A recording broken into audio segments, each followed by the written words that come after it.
બોટાદ જિલ્લામાં સવારથી વરસાદનો માહોલ સર્જાતા જિલ્લાના ગઢડા તાલુકાના ઢસા આરોગ્ય કેન્દ્રમાં પાણી ભરાવાની સમસ્યા સામે આવી છે.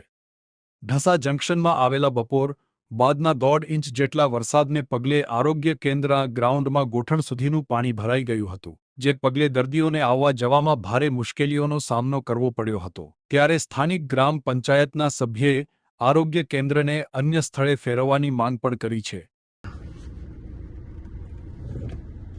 અંદર પણ પાણી ભરાઈ ગયેલું છે. દર્દીને જાવું તો ક્યાં જાવું, અને આ હાલત છે. જે આ કોઈ જવાબદાર વ્યક્તિ હોય, વારંવાર અમારે એવું પૂછવામાં આવતા, ભાઈ આ શું તકલીફ છે, ક્યાં પહોંચ્યું છે પંચાયત દ્વારા. એવું કહેવામાં આવે છે જે ભાડાનું બિલ્ડિંગ રાખ્યું છે તેની મંજૂરી નથી આવી. એટલે જે કોઈ ઢસા વેસી ગામ પંચાયતમાં આવતું આ CSC સેન્ટરને છેલ્લા 2 વર્ષથી લોકોને સુવિધાથી વંચિત રાખવામાં આવ્યું છે. હાલો મિત્રો, હું આપનો કપિલ ગોલેતર.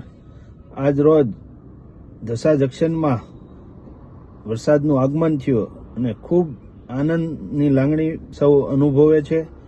સૌ ખેડૂતો, સૌ વેપારીઓ દ્વારા ખૂબ કુદરતનો આભાર માનીએ છીએ. જે ઘણા સમયથી આપણે એક વરસાદની રાહ જોઈ રહ્યા હતા, તે સારો એવો વરસાદ આજે અમારા ઢસા જંકશનમાં પડ્યો છે.